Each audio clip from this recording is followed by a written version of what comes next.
Hello, peoples, and welcome to episode 4 of the Health, Happiness, and Performance Show. I'm your host, Dave Mayo from HackYourGut.com. And in today's show, we're going to talk about what benefits I've seen from using the Fitbit brand of devices to make my sleep better and my overall health. We're going to focus on sleep today. If you don't remember from last one, I use the Fitbit Charge 4 mostly for the form factor. I don't want a big watch, and it has all of the bells and whistles you need to measure sleep well. Measures temperature, blood oxygenation, heart rate variability, and things of that nature. Before we get into the benefits I've seen in my sleep from using it and how I've used it specifically, let's talk a little bit about sleep. We all know sleep is important. When we don't get good sleep, we feel like crap.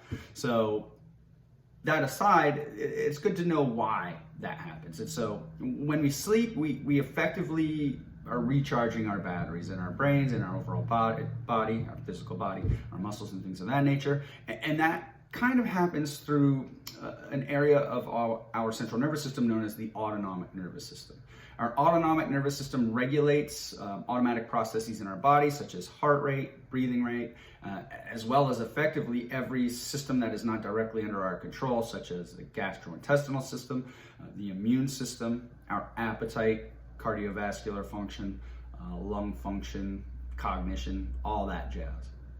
So we have this autonomic nervous system that controls these processes, and this is kind of split up into two arms. There's the parasympathetic arm of the autonomic nervous system, which is rest and digest, and then we have the sympathetic arm, which is fight or flight. So when we get bad sleep, we kind of push ourselves more towards that fight or flight response. We become more triggerable, if you will, and we see increases in heart rate, increases in breathing rate, digestion kind of gets messed up.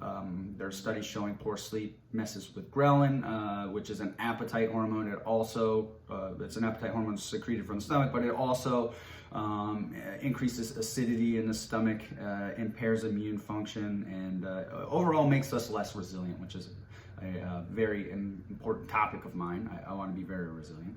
So getting good sleep is super important. We have two drives to get good sleep. We have the circadian drive, which effectively ties our sleep to the day-night cycle. We are diurnal species, which means we're awake during the day and asleep at night. Therefore, when we're exposed to light during the day, we're wide awake. And when it goes away at night, we fall asleep. And then there is the homeostatic drive, which effectively means that the longer we are awake, the more sleep pressure we build up and the more need we feel to fall asleep. Coffee break. So when we align these two drives with one another, we get much better sleep than, let's say, if our circadian drive has us wanting to wake up earlier and go to bed earlier, and our homeostatic drive is kind of shifting that later. So when we line these up with good circadian rhythms, good sleep hygiene, and things of that nature, we fall asleep, we feel good. All of those functions I mentioned above, gastrointestinal function, immune function, brain function, yada, yada, yada, cardiovascular function, all improve, and we feel good. We feel healthy, we feel happy, and we perform better, hence the name. So today we're gonna begin by discussing what benefits have I seen, what measures have the Fitbit given me that lead me to believe my sleep is better, aside from the subjective feelings that I know my sleep is better. I fall right asleep. I wake up at the same time every day, and when my little 5-year-old rugrat climbs over me, I fall right back asleep. Unfortunately, I also live pretty close to a road, so sometimes trucks go by, and that can wake me up, and that hasn't been doing that. If it does wake me up, I get right back down. So what have I seen? What has the Fitbit told me to kind of reinforce what I've been doing?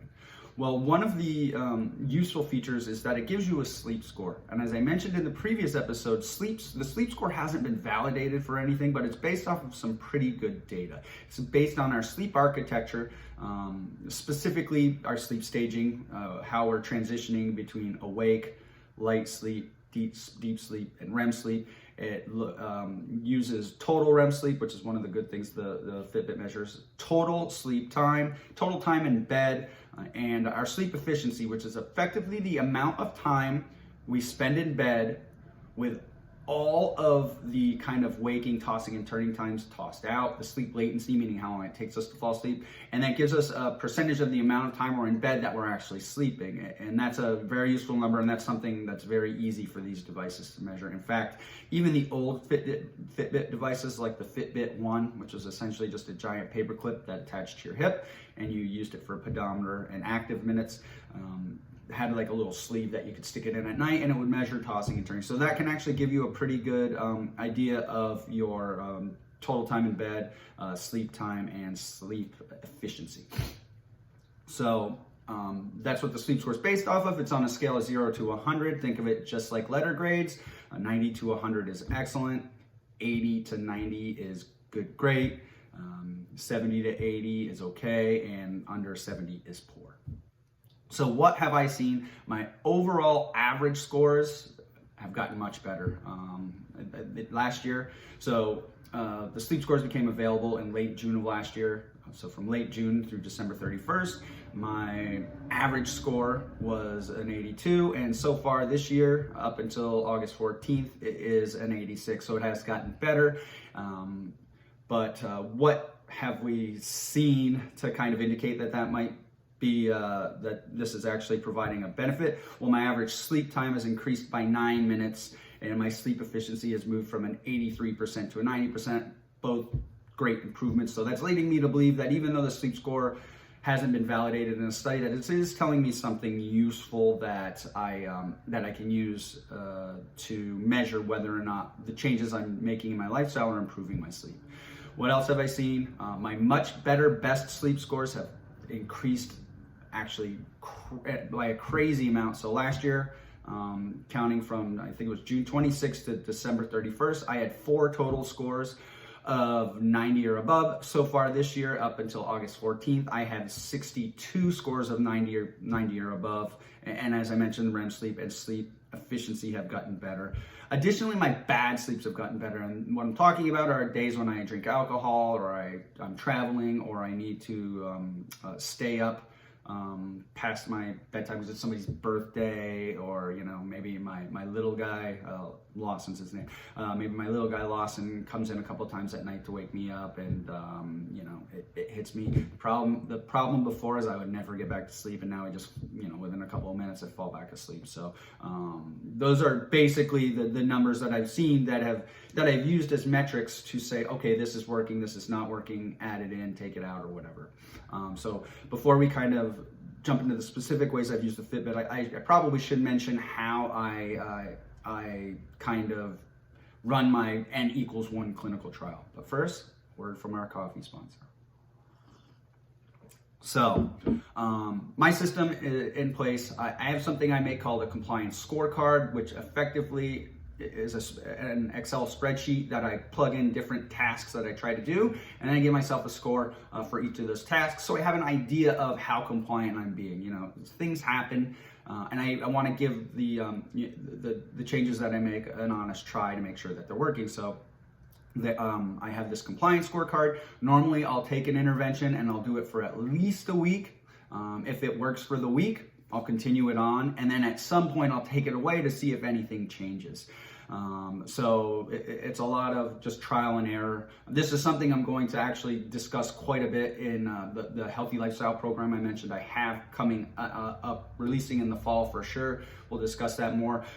I don't just want to teach you what you should be doing to get better sleep. I want to teach you how you can implement that information, because the problem is most people know a lot of the things they should be doing. They just don't have a valid way of implementing it and having some way of measuring progress to motivate them to continue to do it. So that'll be taken care of in the Healthy Lifestyle program. But the basic gist behind the way I do things is I determine a strategy I want to use. I implement it for a week. I use a compliance scorecard to make sure that I'm doing it, and then I see if it changes my sleep score. I also look at my resting heart rate and the heart rate variability that comes with sleep on the Fitbit. So that's the basic system I use. So let's dive right into some of the things that I've specifically done and tried out with the Fitbit to improve my sleep. So some of the first stuff I did was predates the sleep score, predates even the heart rate measurement, and that was using the old Fitbit One to kind of determine when I'm tossing and turning and things of that nature. So that helped me kind of streamline my bedtime-ish. So for example, I would go to bed at 9:30 at night, and I'd be tossing and turning for 45 minutes. I was kind of forcing myself to go to bed at 9:30 because I wanted to wake up at 5:30.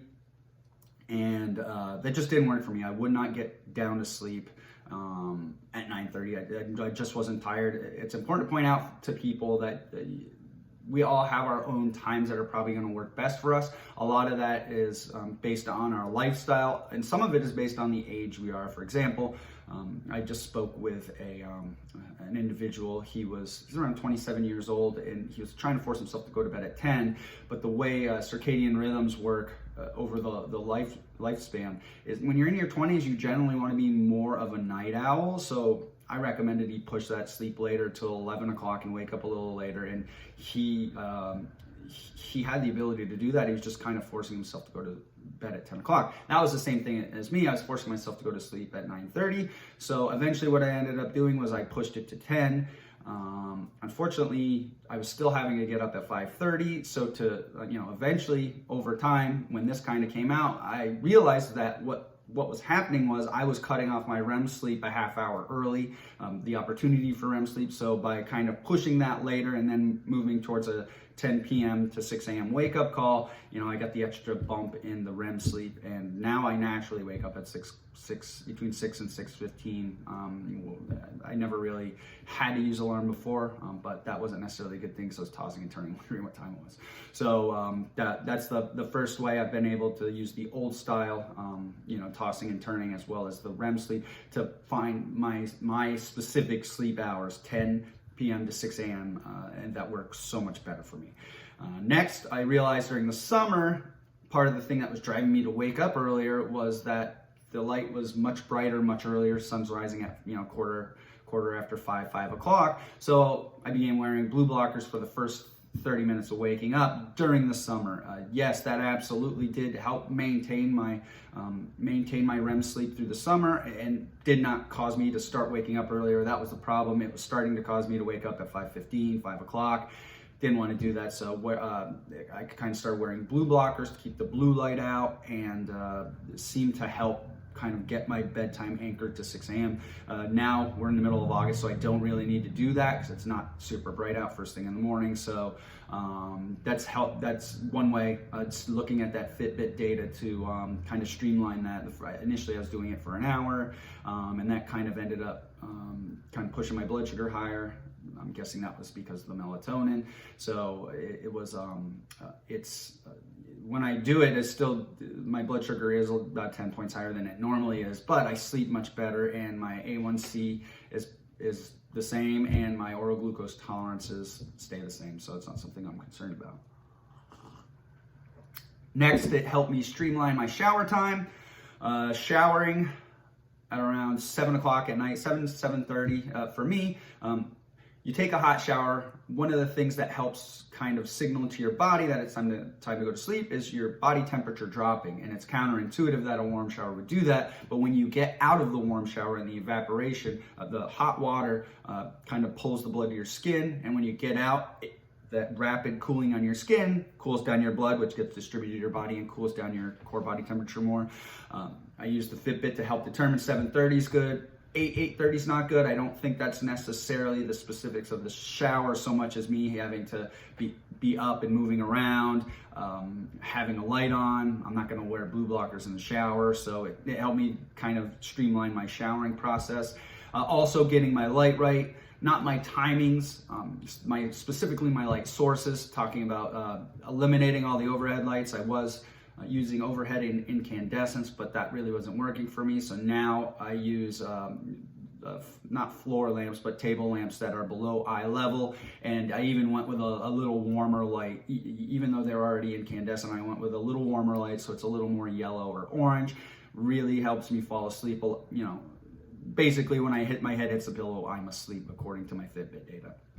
And then finally, I use chamomile tea at night.